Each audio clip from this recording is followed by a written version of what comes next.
What's going on, everyone? The Portland Trailblazers are working overtime to try to build a contender around Damian Lillard. They got rid of basically everything last year, accumulated assets, cleared up cap space to try to go build the best team possible around Damian Lillard. And so far, they're off to an incredible start. They went and got Jeremy Grant for basically a bag of chips and were able to get him to pair with Damian Lillard. And you imagine that they're going to do so much more in this free agency via trades, signings, so on and so forth, to put Damian Lillard in the best position possible. They had the number 7 draft pick, which many people thought that they were going to use to try to go get another star or somebody to help win more now, but they ended up drafting Shaedon Sharpe, who many hope will be that other factor, a young guy that can come in and really help the Portland Trailblazers. But in reality, he's probably not going to be a huge factor right now, although you never really know. The draft lottery is always the draft lottery, right? It's literally a lottery. It's literally a crapshoot, but hopefully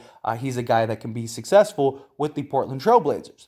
But could the Portland Trailblazers still trade him and a few other assets to go get some more win-now guys for the Portland Trailblazers to put around Damian Lillard, Jeremy Grant, Simons, guys like that? Maybe they re-sign Nurkic, whatever the case may be. Now, there is a reported trade that is this. The Portland Trailblazers would receive Malcolm Brogdon and Miles Turner, which would be an absolute incredible pickup for the Portland Trailblazers. You get a guy in Malcolm Brogdon who is a bigger sized guard who can guard multiple positions. Health is a bit of a concern for Brogdon, but if he can kind of be that guy again, I think that this would be huge for Portland. Got a guy that can guard multiple positions, just like Jeremy Grant, and you're getting a guy in Miles Turner who can do a little bit of everything at the center position. He's also a free agent, so you could re-sign him just like Jeremy Grant. If it doesn't work out, you can always let these guys go or try to flip them at some point and try to recoup some other assets. It's just a nice pickup. Solid vets for the Portland Trailblazers team to put around Jeremy Grant, to put around Damian Lillard. There's a lot of concerns with Damian Lillard and Simons just because they're very similar in the sense of the CJ Lillard team up, but you have some good wings, you have a good center, you have things like that. You could kind of change the fate of that in many ways and put a more defensive-minded team around Lillard. Because at the end of the day, as great as Damian Lillard is, he is an undersized guard. He does have trouble on the defensive end. So if you want to put as many defensive guys around him as possible, but without losing too much offense. And I think that this would do that for Portland. But what does Portland give up? Well, they give up their number 7 draft pick, Shaedon Sharpe, Justice Winslow, and Keon Johnson, another young guard that they have who's 20 years old, who has a lot of upside, and a first-round pick. And you might be thinking, like, this is kind of a lot to give up. But in reality, I mean, Justice Winslow has been a journeyman. He had a lot of hope and promise when he came in the league, but he hasn't really lived up to that hype. Keon Johnson and Shaedon Sharpe, they are both very promising young assets.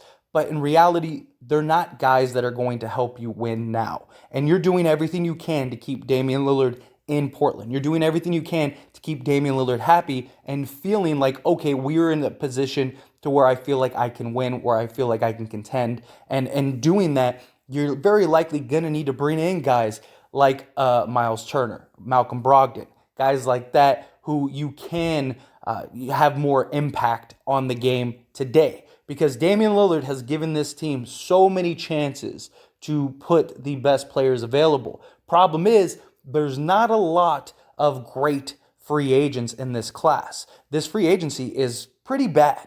A lot of the guys, a lot of the big names, they're going to go opt-in various places. Maybe you can go get a Zach LaVine, but even then, that's kind of Lillard, CJ McCollum 2.0. Two guards that, yeah, they can score in bunches, but defensively, they're not very great. Although, if you could make this trade and still sign Zach LaVine, that just helps tremendously because now you got these guards, you got these wings, you got a center that can make up for the lack of defense. So from the side where that's going out to the Portland Trailblazers, I mean, Miles Turner, Malcolm Brogdon, both two big-sized guys that do so many multiple things, right? And the beauty of Brogdon is he doesn't need the ball in his hands to be effective. He's a guy that can play on the ball. He can play off the ball. He can be the guy to initiate your offense or, line up and knock down some three-point shots. He can play some defense. Again, health is a big concern, but if he's healthy, he is a solid pickup. And he's a player that many teams are looking to try to acquire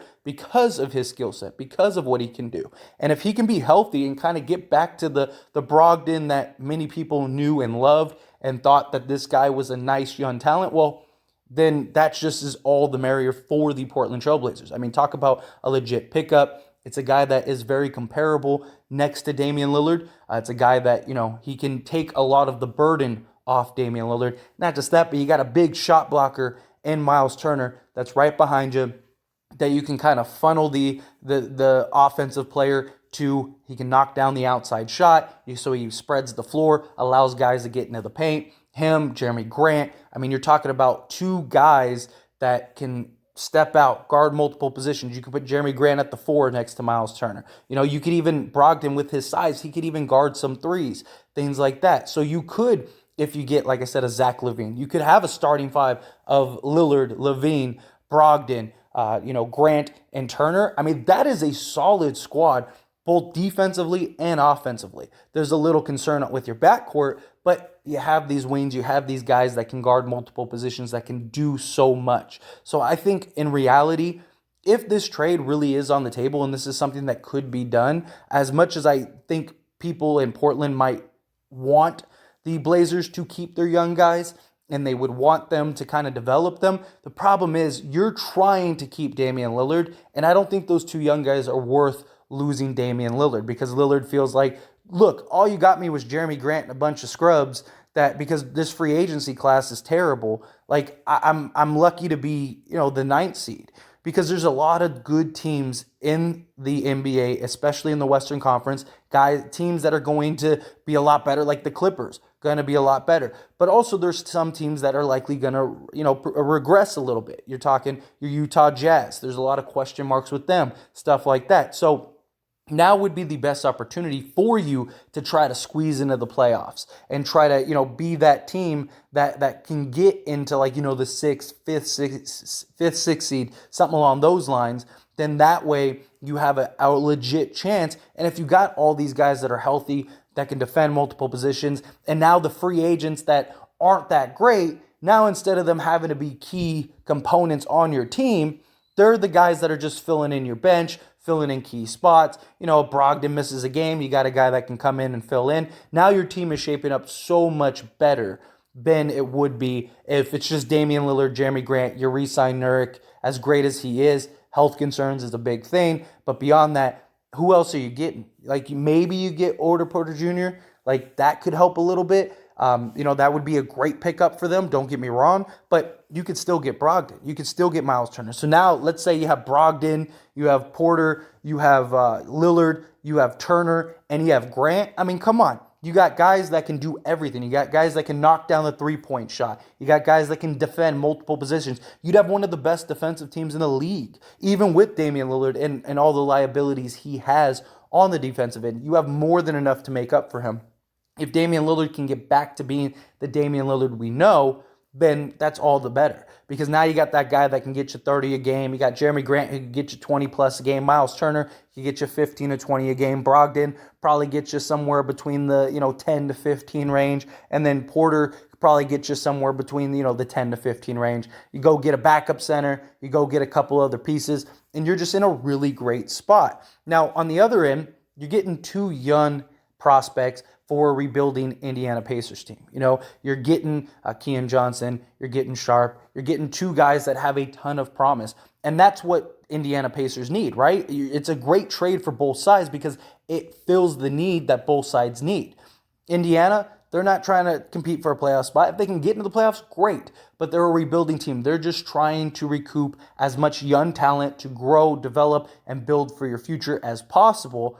This allows that. This allows you to go get those guys. Not just that, but it clears some space off for them. So maybe you can go get, pay an Ayton, try to give him the max, something along those lines. And now, You got your center for the future. You got your wing for the future. You got, multiple wings for the future. You got Halliburton. Like, you got guys that can really start developing and filling out your roster with young talent and hopefully follow the mottos of the Golden State Warriors, the Memphis Grizzlies, the Boston Celtics, like these teams that are homegrown, develop, and then become legit contenders. That's what the Indiana Pacers are trying to do. Where the Blazers, they're trying to do the opposite. They're not trying to homegrown players or anything like that. They're trying to do whatever they can to keep Damian Lillard around on the team and make him feel like he is in a position to win an NBA championship, or at least contend for an NBA championship. Whether this team would be good enough to do that, I don't know. I mean, I personally, I don't think so, but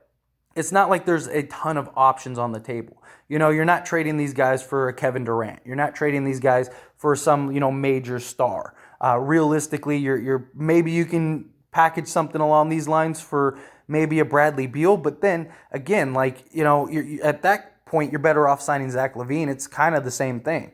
And Bradley Beal has some health concerns right now. There's issues and questions in regards to him and how he's going to show up. I just think that this would be your best case scenario. You'd still have some money. You'd still have a lot of things that you solve a lot of issues that you have to fill out your roster, and you don't have to rely on this not very great free agency, which is a big concern for a lot of teams. A lot of teams trying to build a contender, trying to build a roster.